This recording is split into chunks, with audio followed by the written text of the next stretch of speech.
এই গেল গেল গেল গেল গেল গেল গেল। তো গাইস বেরিয়ে পড়েছি আজকে আমার অ্যাক্টিভা নিয়ে, আমার ঝান্নুকে নিয়ে। তো চলো এই ব্লগটাকে এখান দিয়ে শুরু করছি। আজকে যাচ্ছিলাম বেসিক্যালি হচ্ছে সল্টলেকে, তোমাদের একটা মেলার দিকে, সেটা হচ্ছে তোমার হস্তশিল্প মেলার দিকে। কিন্তু যেতে গিয়ে যা হলো আজকে কেসটা, তোমরা রিলটা পুরোটা দেখলেই বুঝতে পারবে। তো ভাইরা যারা মোটো ব্লগিং ভালোবাসো তারা চ্যানেলটাকে সাবস্ক্রাইব করে দাও আর ভিডিওটা লাইক করে দাও।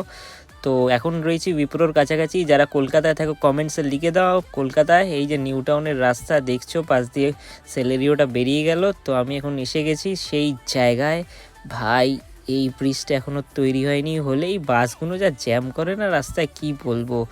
আর যখন তখন চেপে দেয় লোকজনকে, কিছু বলার নেই। মানে এই কাকা সাইকেল চালিয়ে যাচ্ছে, সাইকেলের ওই ফাঁক দিয়েই ঢুকিয়ে দিল কাকা কাকা, মানে একেবারে কিছু বলার নেই। এই গেল গেল গেল গেল গেল গেল গেল, একটুর জন্য বেঁচে গেলাম ভাই। এই দাদাটা আবার এদিক দিয়েই ঢোকাচ্ছে।